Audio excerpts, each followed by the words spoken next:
예, 이기적 정보보안기사 필기 시스템 보안 부분에 대해서 설명을 드리겠습니다. 시스템 보안은 이제 컴퓨터 구조 운영체제, 리눅스 보안, 윈도우 보안 이렇게 공식적으로 이렇게 네 과목인 거고, 이제 비공식적으로 디지털 포렌식이 조금 있습니다. 현실적으로. 근데 공식적인 범위는 아닌데 디지털 포렌식의 개요 정도가 조금 계속 출제가 되고 있고요. 그래서 이 총 5과목이라고 보시면 돼요. 시스템 보안 안에서. 근데 컴퓨터 구조와 운영체제 부분은 가장 기본이 되긴 하지만 실제 출제되는 거는 한두 문제 정도. 그래서 초점이 뭐냐면 CPU 스케줄링, 그 다음에 이제 레이드, 이 두 가지 문제 형태로 출제가 되고, 7회 정보보안기사 필기시험에도 레이드 5가 출제가 됐고요. 10회 정보보안기사 필기에도 1번 문제가 A형 답안 1번 문제가 레이드 5입니다. 그래서 똑같은 문제가 그대로 출제가 됐고, 그래서 레이드 알아두시고, 또 하나 스케줄링 기법에 멀티레벨 큐, 멀티레벨 피드백 큐 위주로 일단 공부하시는 게 맞는 것 같고요.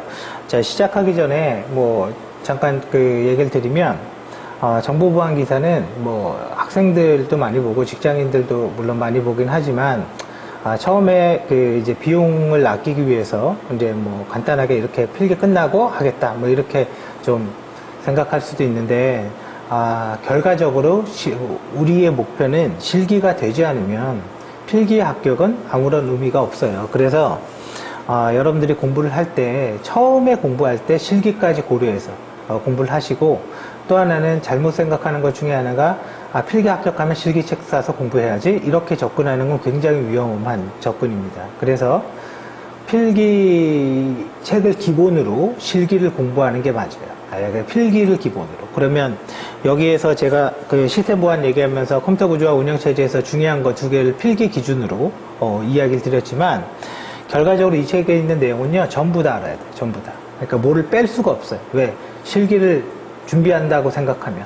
그래서 실기까지 생각한다면 전부 다 알아야 되고, 그리고 거의 전부 다 암기가 되어 있어야 되고요. 두 번째는 실기까지 고려하면 할 줄도 알아야 돼요. 할 줄도, 사실은. 그래서 실제로 예제로 해보는 게 가장 좋습니다. 그래서 파트 1의 시스템 보안은요, 크게 이제 과목에 대한 중요도는 이제 여기 이제 적어놨으니까 보시면 되고, 이런 내용들은 쭉 넘어가도록 하겠습니다. 왜냐면 제가 여기에서 다 설명해 드릴 수는 없고, CPU 스케줄링 위주로 좀 얘기를 드릴 건데요. 랜덤 이런 거 있고요. 페이징 기법도 있고, 페이징도 기출문제입니다, 사실. 운영체제 구조, 그다음에 이제 CPU 스케줄링에 관련된 게 이제는 프로세스 스테이트라는 상태 전이, 이걸 다른 말로 하면 CPU 스케줄링이에요. 다른 말로 하면. 그래서 이거를 공부할 때 그냥 이렇게 이건 보기 좋으라고 하는 겁니다. 스타일 UML이라는 컴퓨터 사이언스 학과 졸업생들은 아실 것 같은데, UML이라는 도구를 써서 그냥 간단하게 보기 좋게 하기 위해서 그냥 하는 겁니다. 자, 모든 프로세스는요, 실행이 되면, 그죠? 모든 프로세스는 내가 U라고 하면 이제 실행이 되겠죠. 그래서 이 U를 하는 행위가 윈도우에서 어떤 확장자가 EX인 걸 마우스로 더블 클릭, MS-Word.exe를 더블 클릭하면 그게 이제 U가 되는 거죠. 그래서 우리는 그렇게 MS-Word.exe를 갖다가 뭐라고 얘기하냐면 프로그램이라고 얘기를 하고, 그런 프로그램이 실행이 되면 우리는 프로세스라고 말을 합니다. 그래서 프로세스라고 말하는 거는 프로그램이 실행된 형태, 프로그램이 메모리에 올라온 형태를 이야기를 하는 거고, 근데 우리는 컴퓨터에는 하나의 프로그램만 실행되지 않습니다. 지금도 보는 것처럼 스타 UML이 뜨고 여기에 지금 PDF도 같이 돌고 있죠. 즉 멀티타스크, 멀티 프로그래밍 형태로 우리가 쓰는 운영체제는 다 되어 있기 때문에 우리가 여기에서 레디라고도 그래도 되고 레디큐라고도 그래도 됩니다. 레디큐라고 그래도 돼요. 아이고, 이거를 잘못 눌렀나 보네요. 자, 레디라고 그래도 되고 레디큐라고도 얘기해도 됩니다. 그래서 그거를 우리가 실행할 수도 있고요. 자, 그러면 여기에서 다시 하겠습니다. U가 되면 프로세스가 되고, 프로세스가 되면 레디큐에 대기하게 됩니다. 그래서 아까 얘기한 것처럼 얘는 이제 프로세스죠. 프로그램이 메모리에 올라가면 우리는 프로세스라고 하니까. 그리고 레디큐에 대해서는 얘가 이렇게 대기 상태로 빠지게 됩니다. 지금 프로그램이 여러 개이니까 이 큐는 뭐예요? 그냥 영어로 큐라인, 그럼 뭐예요? 맥도날드 이런 데서 그냥 줄 서는 거잖아요. 줄 서는 거. 그죠? 결제하기 위해서 줄 서는 거, 주문하기 위해서. 똑같습니다. 모든 프로그램은 레디큐에서 대기를 하고 있고, 레디큐에 대기하고 있다가 내 차례가 오면 우리 맥도날드에서 결제나 뭐 주문을 할 수 있겠죠. 그랑 똑같이 우리는 뭘 할 수 있냐면 CPU를 점유할 수 있어요. 그걸 우리는 러닝이라고 합니다. 러닝. 그럼 이 안에는 CPU에 들어갔다. 그런 얘기가 되겠죠. CPU에 들어갔다. 그래서 이렇게 점유를 할 수가 있고요. 그 다음에 점유를 하다가 예를 들어서 내가 주문이 너무 길어져요. 그럼 잠깐 밖에 나가서 조금 이거 하고 좀 기다리세요. 뭐 이렇게 할 수도 있겠죠. 컴퓨터에도 그런 게 있는데 그게 뭐냐면 입출력, 인풋 아웃풋입니다. 입출력 같은 작업을 하게 되면 이게 조금 속도가 느리다 보니까 CPU에서 이게 나오게 되어 있습니다. CPU에서 나와서 입출력 작업을 완료한 후에 다시 레디큐로 이렇게 들어갑니다. 다시 이렇게 들어가고, 그러면 이게 이제 동그라미 되어 있죠. CPU 점유하고, 대기하고, 실행하고, 그 다음에 입출력하고, 끝나면 다시 레디큐에 갔다가 다시 CPU 점유하고. 결과적으로 이렇게 해서 이제 프로그램을 끝내면 이제 프로그램이 종료가 되는 건데, 그러면 exit이 되겠죠. exit. 그러면 이렇게 되면, 이렇게 이제 5개의 단계로 되면, 일을 다 하게 되면 당연히 프로그램은 이렇게 끝나게 되겠죠. 그래서 우리는 이런 거를 뭐라고 그러냐면, 아이고, 이게 자꾸 더블 클릭이 눌러지네요. 네. 요 화살표는 없는 겁니다, 요거는 없는 건데 지금, 잘못 그려진 거예요, 요 위에 거는. 우리가 이런 거를 뭐라고 그러냐, CPU 상태전이 하나, 둘, 셋, 넷, 5개죠. 그래서 보통은 한국어로 된 책에서는 잘 안 나오는데 이게 5 스테이트, 5 모델 프로세스 스테이트라고 합니다. 이게 5개라서. 그래서 우리는 여기에서 레디큐에 있다가 CPU에 들어간다. 우리가 이걸 영어로 뭐라 그러냐? 디스패치라고 합니다. 디스패치 됐다. 그러면 준비 큐에 있는 놈이 CPU에 들어갔다. 그리고 일을 다 해서 프로그램을 끝냈다. 릴리즈 됐다 라고 합니다. 릴리즈 됐다. 그리고 CPU에서 작업을 하다가 입출력을 수행한다. 그러면 우리는 블로킹 됐다 라고 합니다. 입출력 작업을 끝나면 다시 준비키로 되돌아가는데 우리는 이걸 일어났다 라고 해서 wake up 이라고 합니다. 그래서 이거를 프로세스 상태 전이라고 이야기를 하고요. 자, 그러면 좀 정리를 해보죠. 프로세스 스테이트라는 건 뭐가 있냐면 첫 번째 디스패치라는 과정이 있어요. 이거는 준비 큐에 있다가 CPU를 점유하는 거. 그 다음에 블로킹 그래도 되고 블럭드 그래도 됩니다. 입출력 수행하는 거. 그 다음에 웨이크업 입출력 끝나고 다시 준비 큐로 들어가는 작업. 그죠? 자, 그런데 특정 프로세스가 혼자 너무 오랜 기간 CPU를 점유하면 다른 프로세스들이 기다려야 되기 때문에 여기에서 러닝을 하고 있다가 특정한 시간이 되면 무조건 나와서 다시 준비키로 이렇게 들어가야 됩니다. 그게 타임 런아웃 혹은 타이머 런아웃이라고 이야기합니다. 그래서 타임 런아웃 됐다. 나갔다 이거죠. 런이 아웃됐다. 그죠? 그래서 이런 거를 5 스테이트 모델의 프로세스 스케줄링 혹은 CPU 스케줄링이라고 부르고 있고요. 자, 이러한 5단계에서 어떻게 우리가 프로그램들을 프로세스들을 관리하는 게 좋을까라고 해서 2개의 알고리즘이 나오는데 그 하나가 선점형입니다. 선점형. 내가 선점한다. 잡아낸다 이거예요. 그래서 선점형은 우선순위가 변경된다 이거야. 그러니까 어떤 놈이 다른 일을 하고 있어요. 근데 내가 우선순위가 높아. 그럼 내보내고 내가 그냥 밀고 들어갈 수 있다 이거야. 빼앗을 수 있다. 그리고 두 번째는 비선점형, non-primitive, 그죠? primitive, non-primitive. 이거는 한 번 우선순위가 결정되면 변경할 수 없다라는 거예요. 그래서 얘는 우선순위가 변경이 안 된다.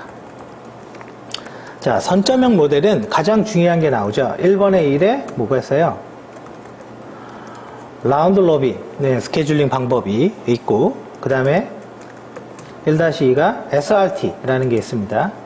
그 다음에 멀티레벨 Q가 있고요. 멀티레벨 피드백 Q가 있습니다.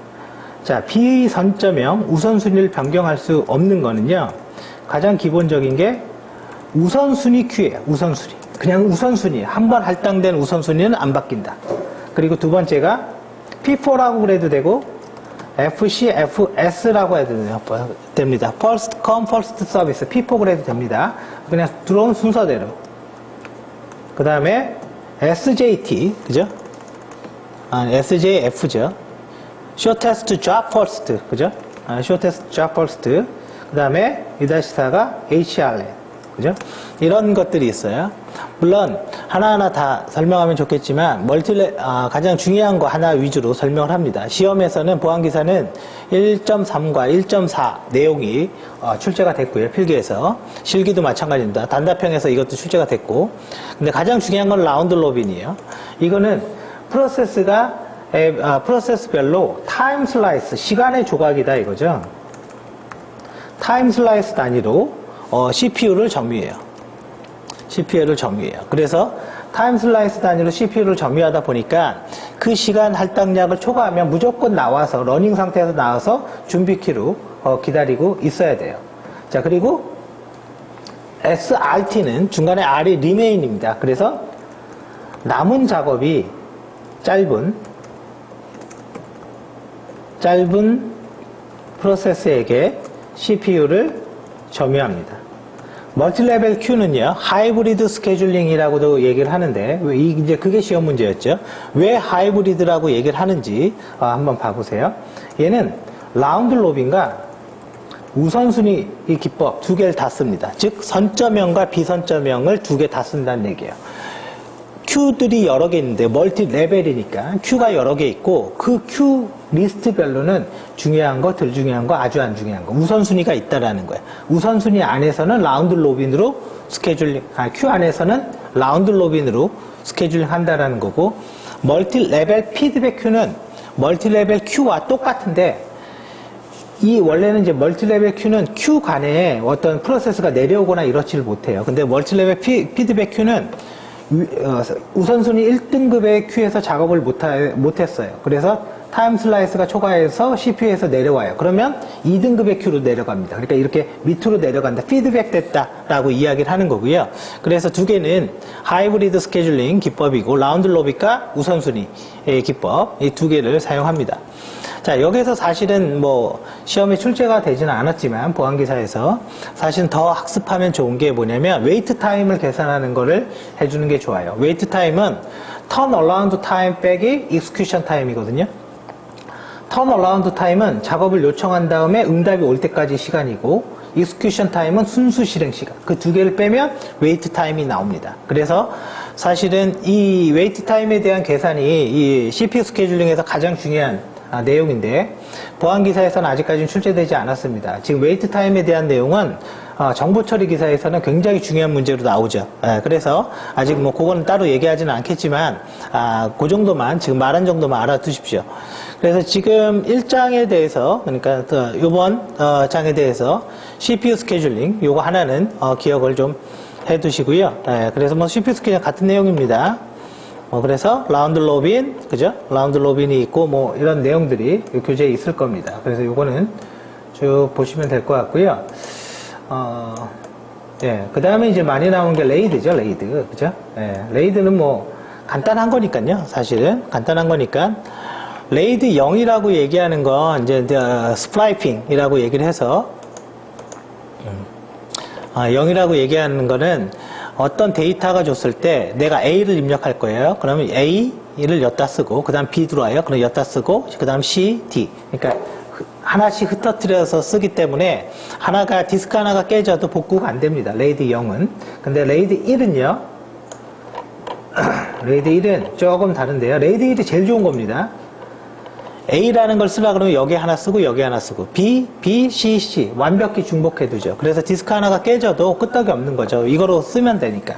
그 다음에 이제 밑에 해밍 코드나 페리티 비트라는 에러 체크 코드를 부여를 한 거고, 시험은 레이드 1과 레이드 5만 현재 출제가 됐습니다.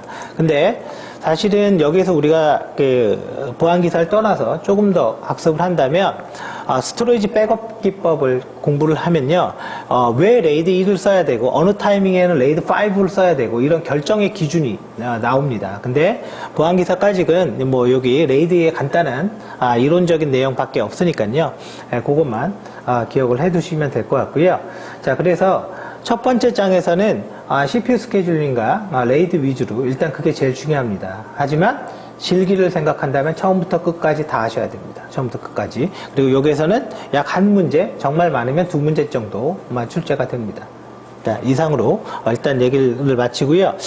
또 하나는 뭐 그냥 얘기한 김에 얘기 드리면, 이게 아니고, 그리고 어차피 보안을 이제 공부하니까요. 이건 뭐 제 블로그인데, 블로그에서 여기 정보보안 전문가의 진실 요거 있죠? 그냥 가급적 요거는 한번 청취를 해주세요. 그러면 여러분들한테 좀 도움이 될 겁니다.